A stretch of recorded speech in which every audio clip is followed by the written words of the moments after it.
Um, Good morning, everyone. My name is Karen Chang from Egis, Taiwan, and this is... Hi, I'm Wei Chung Hwang from III. It stands for Institute for Information Industry from Taiwan.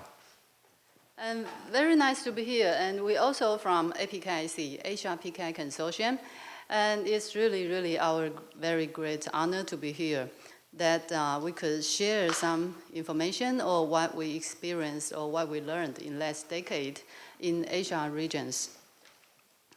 And first of all, I would like to thank Nahisa Ijihara-san. Why? Because in my work, I usually arrange or plan this kind of event or workshop or symposium. Often, it's one of my work in past few years. But for Nahisa, that I know he drafted this agenda and planned and organized this event for his own. It's all for his own. I really admire him, but he is line security head. I really admire him that he can do that in front of us. This is the first one that I admire him. And I also have to take the chance to thank Line Corporation that we usually know that when we have something we want to or we would like to introduce or have some kind of a message to send to our friend, to our boss, to our friend, we will say, we won't say I email you. Maybe we will say, hey, you can Google that, you can Google this. But right now, in Taiwan, in Thailand, or even in Japan, we use Line. And we will say, I will line you later, right? This is what Line is so deeply influenced or impact in our daily life, not only in Taiwan and also in Thailand. So Line is actually that kind of platform in our daily life. We use Line every day, every single day. So thank you so much, Line friends. Thank you so much. Arigato.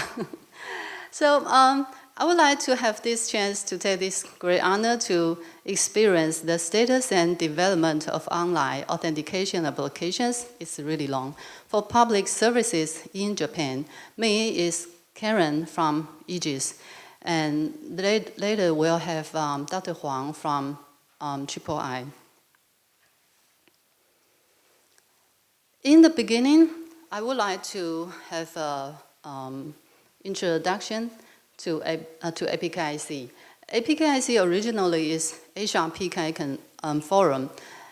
It was founded in 2001 and transformed to Asia PKI Consortium, APKIC, in 2007.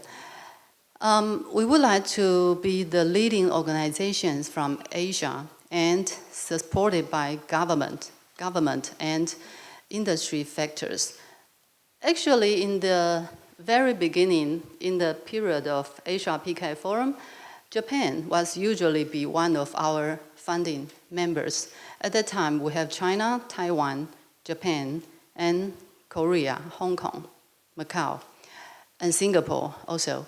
So when time transferred to currently, we have the first one is Thailand, India, Hong Kong, Macau, and Chinese Taipei, that is Taiwan. Also Kisa from Korea, and Iran, that is Red Sea, and also we have Bangladesh. Next month, in June, we will go to Bangladesh to have a midterm APKIC meeting. The objective is to promote like e-commerce, PKI in e-commerce or e-government or e-financial, etc. This is some kind of outcomes from APKIC, including policy and technology, and also promotion and awareness for last decade. I won't mention a lot in these slides, but because I worked for APKIC for for more than 10 years, in less 10 years. So some of them was organized and planned by myself, like HRPK Innovation Award. It was, we have an award-giving ceremony. It was held in Hong Kong. And we have HRPK Best Practice Award. We invited some kind of expert from the world, including from far away from United States, to be the reviewer to give this award a very nice example, or to give us some kind of introduction. And then in the red highlighted, that is FIDO UAF and PKI in Asia. It's a case study and recommendations. It was published in last year in FIDO and also in Taiwan. We have communications and information standard associate. We also published in the world and also in Taiwan and also in APIC. So this is, I would say this is a platform to give us to work together and to have a collaboration, to have this kind of work. This is the white paper that I just mentioned that we published in last year. Is FIDO PKI white paper. In your left-hand side, I'm sorry. In your left-hand side is the cover page, and in your right-hand side is the web page of FIDO Alliance. I won't explain what is FIDO Alliance right here, so maybe right in this afternoon, Moriyama-san will explain that, right? Okay. And we, not only for FIDO, in this contribution, in this outcome, we have some kind of contributors. We have contributions from not only Taiwan, USA, Korea, and Macau. We also have people, friends from Thailand and India who achieved, and we do worked a lot. We cooperated to achieve this white paper, to achieve this outcome. So it's also one of the very wonderful, nice work we've done in last year. But all this work, we have the beginning, started from Hong Kong. A couple years ago, it was from Max. It was from NTT Docomo. Moriyama-san and Max, they do help us a lot. From the first beginning, I would like to have these greetings for Max. And then, Dr. Hwang, will you please? And we will go into the updates for FIDO and PKI in Asia. And I believe that is the core for today's presentation. Thank you. Okay, so let's start the major part for this presentation. That actually in HPK Consortium, we work with FIDO to survey the development of online authentication and also online identification, the development of government and industry applications for Asia countries. So in this map of Asia, we can see that totally there are about 10 countries.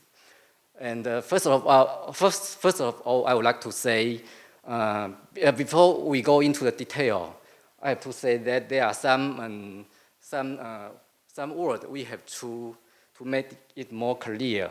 The first thing is authentication, and the second one, we mean that identification, and the last one is mean a digital signature. So for authentication, we mean that how to authenticate one token and link to one identity. Usually that will happen first. And after that, in some times you want to know the real name and real data of the person, then we call it identification. And then usually it will happen before authentication. And lastly, we have the digital signature. For digital signature, that we mean that when we want to sign some document digitally, that in some country that we have the digital signature legislation, which say that to be a digital signature to be able to have legal effect, it must be endorsed by a third party, a certificate authority. So we have the PKI. So here we can see that starting from FIDO, that right now what we are talking about FIDO. Actually, FIDO most of FIDO is talking about authentication. That means that when you with our phones, our mobile phone, or we use our identity, how we authenticate to a server, and in some case, in some application, we want to know the real data of the person. So we have the identification system, and in most nations, in most Asia country, that we have the national EID system. That's for how to link a person to a real to his real data. So we have in most Asia country we have the national EID system, and lastly, in most Asia country when we want to sign a document digitally, then we have the PKI. So according to our survey in around 10 Asia countries, that we have some kind of similarity, that most of the Asia country, we all have the legislation, we have the law for digital signature. So as we can see that in the map, most of the country, we have in the bottom part of every country, we have the digital signature regulation. That means that to a document, digital document to be signed digitally, that must use PKI in most countries. So here we have some country. I will start from some country that, for example, that we are very familiar with is Thailand.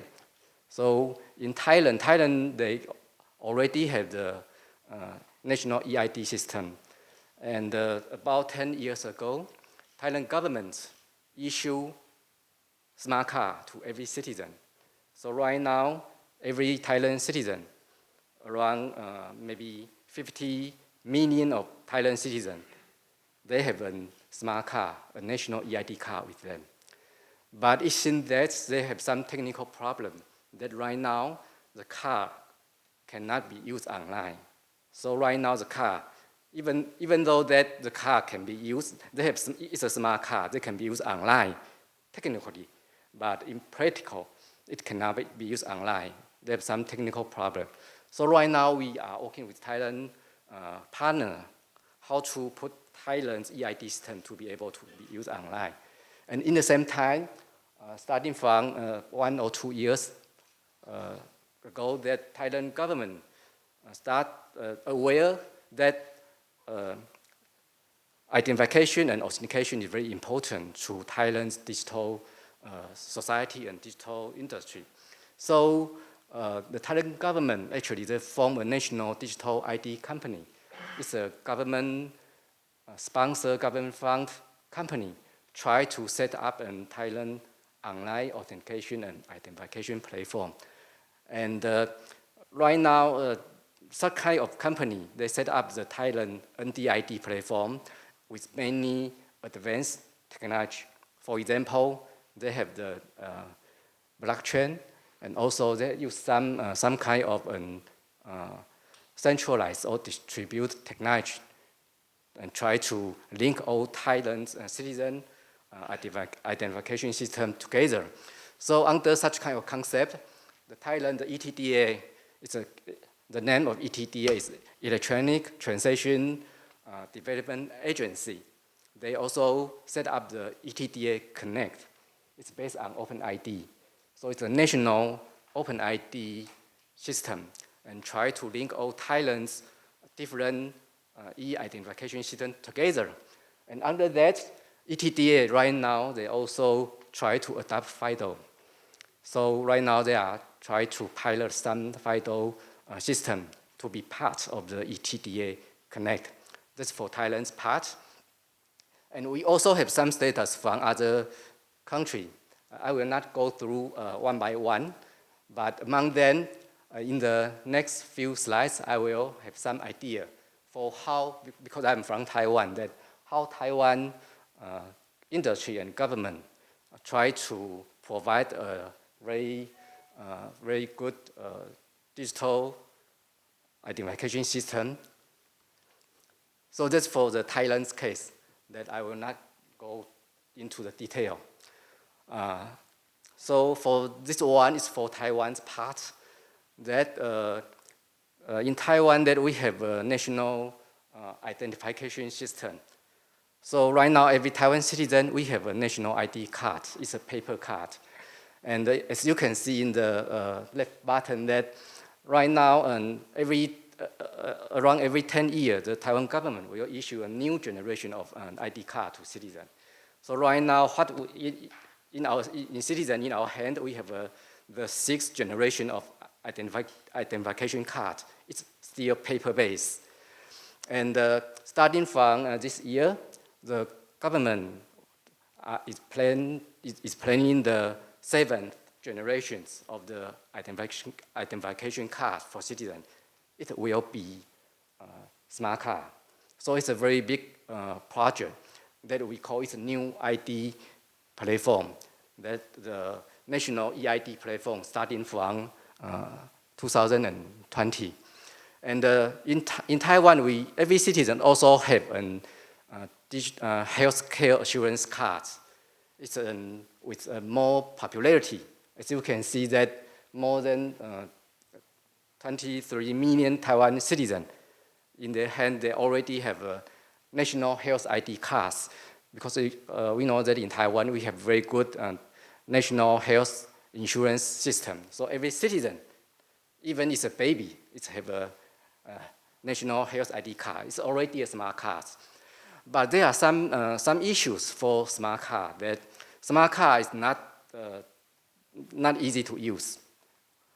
When we want to use smart card for online transaction, we need a card reader. And also smart card it's very difficult to be used together with mobile phone. So based on such kind of an infrastructure and some issue, so starting from this year, the Taiwan government starting to pilot the project for a national online authentication and identification platform based on FIDO. So it's a very aggressive project that is initiated by Taiwan's government right now.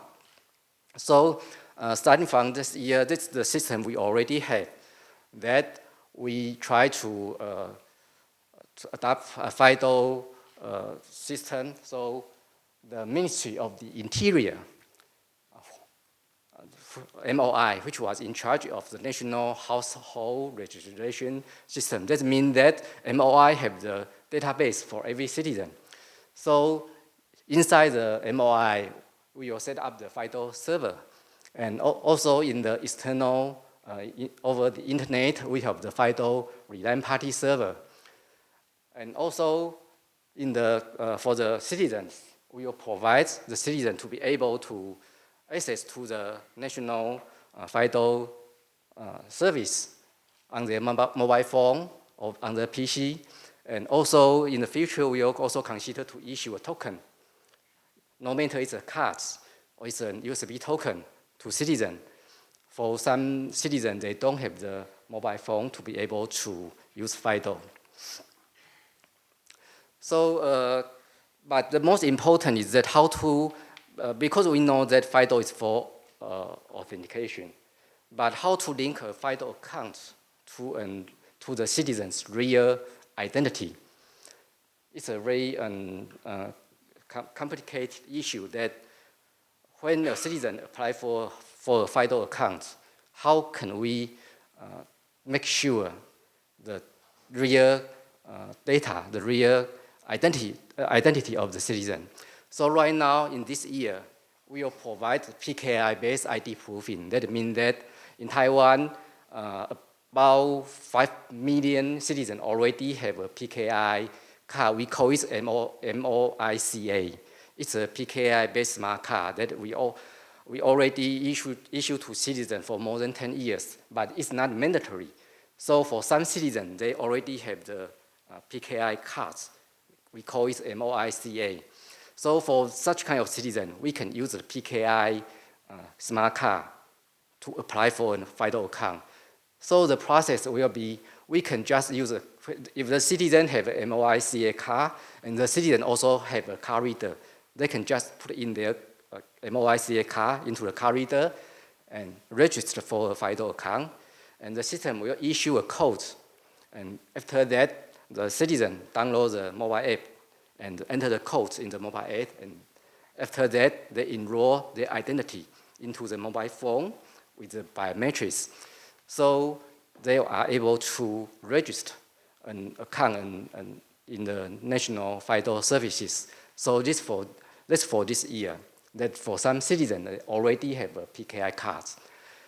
But in case that for citizens that they don't have a PKI card, I just mentioned that starting from this year and from next year, the government will issue a new national ID card for every citizen. So in that time, after next year, every citizen will have a national ID card, a smart card with them, so they can use their smart card to register for a FIDO account. But we just mentioned that for a smart card, we need a card reader, right? Not every citizen have the card reader. So for the citizens that don't have the card reader, how can they apply for a FIDO account? So we just have worked with some convenience store, because in Taiwan we have worldwide. In Taiwan we have almost maybe more than 4,000 convenience stores, and every convenience store they have a kiosk in the store. So the citizen can, if they don't have card reader, they can go to the convenience store and put in their ID card, and after that they can apply for a FIDO account. But in Taiwan, that the government take care of every citizen. If in case there are some citizens they don't have the card reader and they don't even cannot go to the convenience store, then what? But he wants to apply for a FIDO account. What can he do? That we plan to provide some more convenient mechanism that they can just take pictures of their identity documents, and they download the app to do the self for themselves, and they upload the picture of the document and also the selfie of the video of himself or herself, and upload to the system. And the system will check if the document and the image uploaded by user is real or not. So once the citizen identity was approved by the system, then the system will issue a code to the user. After that, he can still register for a national FIDO account. And even more, in the next stage, in Taiwan, we have around 400 household registration office. So in case the citizen, they don't want to be so, they don't want to do this by themselves. They want to have someone to help them to do that. They can go to the household office. Then the household office, the service account will do that for the citizen. So you can see that in less than few years, that in Taiwan, we have 3 stages. So the first stage is this year, the citizen can use a PKI card to apply for a FIDO account. And after that, they can use a mobile app, or they can go to the kiosk to apply for a FIDO account. And after that, maybe 2 years later, they can just go to the household office, and the household office officers will do that for citizens. So we try to provide a very convenient mechanism for citizens to be able to enable a FIDO account in their mobile devices. And after the citizens have the FIDO account, what can they do? First of all, we have some government portal service. So in this year, Ministry of the Interior, internally, will adopt the FIDO system. So in the portal of the Ministry of the Interior, before we use FIDO, the citizen have to use the card reader and also a PKI card to be able to access to some service of Ministry of the Interior. But after the citizen have the FIDO account, no matter it's on their mobile phone or on their PC, or even we have some token for citizens, the citizen can just go to the portal of the Ministry of the Interior and with their FIDO account on their mobile phone, and just a very convenient ways, just with their fingerprint or Face ID, to be able to be identified by the system. And what they can do, that in the first stage, according to the statistic of the Ministry of Interior, every day there are many citizens just lose their paper ID card. So maybe our first service will be let the citizen to be able to revoke, to report that I lost my ID card online on the portal of the Ministry of the Interior. And beyond that, we also have many services waiting for the FIDO system. One of the most important is that in Taiwan, we let the citizen to be able to download their personal data. For example, the most daily life personal data is my healthcare data and my financial data collected by government. In Taiwan, I just mentioned that we have the national health insurance system. That means that for every citizen, the government have the healthcare medical on the government database. Right now, we have a mechanism let the citizen to be able to access and download their personal medical record on the government database. But right now, we must make sure the user, the citizen, is the right person, the owner of the medical record, because medical record is a very private data. So we just let the citizen to be able to download the their personal medical data, personal healthcare medical record with their mobile phone with FIDO system. It's a very convenient way for citizens to be able to access to their own medical data. And not only medical data, in the future, we also provide citizens to be able to download their own financial data. Because in Taiwan, the government also collect the financial data of the citizen. So for example, right now in this month, in May, it's the season that every Taiwan household have to report their tax income and to pay their tax, pay their tax just in this month. And actually, before maybe 5 years ago, when I have to calculate my income, I have to collect a lot of data from my company. And if I go to have some kind of data, some kind of income, I have to collect a lot of data. But right now, the government provides a mechanism for citizens to be able to download their own financial data. So in the future, in the same way that the citizen is able to download their own financial data collected by governments with the FIDO account on their mobile phone. So it's also a very convenient system. So these are some considerations and also issues to adopt FIDO in the national online authentication ecosystem.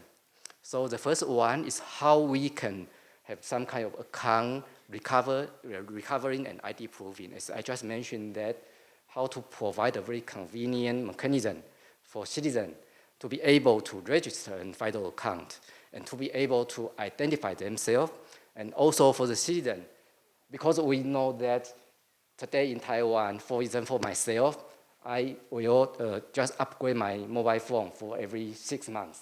And after I upgrade my mobile phone, how can I recover my FIDO account on the phone? So it's also a very important problem. The account, how to recover my account in a new mobile device. And also the FIDO and PKI. We know that FIDO is for authentication, and PKI in some time is for identification and also for digital signature. The relationship between FIDO and PKI, I think is very important. And also we have some privacy consideration that for FIDO, the protocol, the system of FIDO is very privacy preserving. But when you use FIDO in the application will just have some information when, how the user just access to some services. So the issue comes to that how we keep the privacy of citizens when they access to government services is also a very important issue. And also we have some other consideration, for example, FIDO and federation. So we try to use FIDO and OpenID Connect. And also we have the FIDO and also national EID, and also we have a national PKI. In some time, they're complementary to each other, as we just see that PKI and FIDO. But in some time, that they will compete to each other. So how can we leverage all of them, but provide a very convenient mechanism to citizens is also very important. So that's some comparison of PKI, EID, and FIDO mobile ID. So in terms of some factors that we think FIDO is a very good solution for enterprise or even for government to provide an online authentication mechanism. So the next page is your turn, Karen. Yes, we know we run out of the time, but by this chance, I would like to say something to you that, what Taiwan, Japan, and APKIC could do together right now, right in this time. For example, that in my company, Egis is the fingerprint sensor that we use that in our cell phone. It's the touch fingerprint sensor.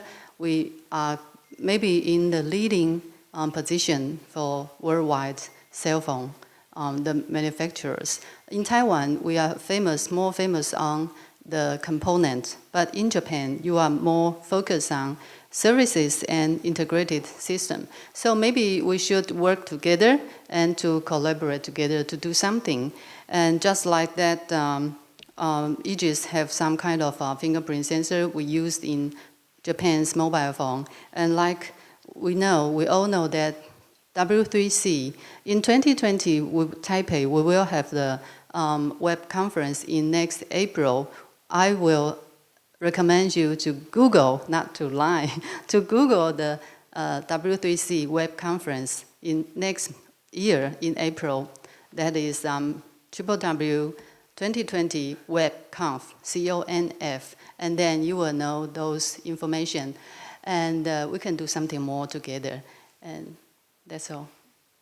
Yeah, so as Karen just mentioned, that Taiwan is very good at the manufacturing of component and maybe IC. But as I know that for Japan, it's very good for services, such as lights. Right now, it's in our daily life.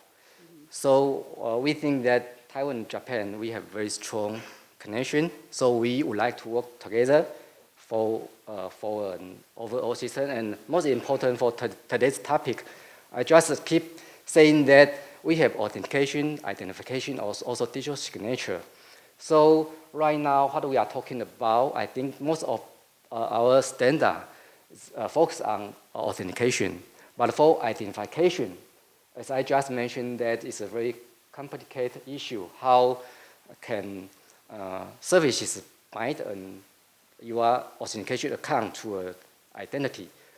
So we think that we need work together to address the issues. Okay, thank you. Thank you so much. Thank you.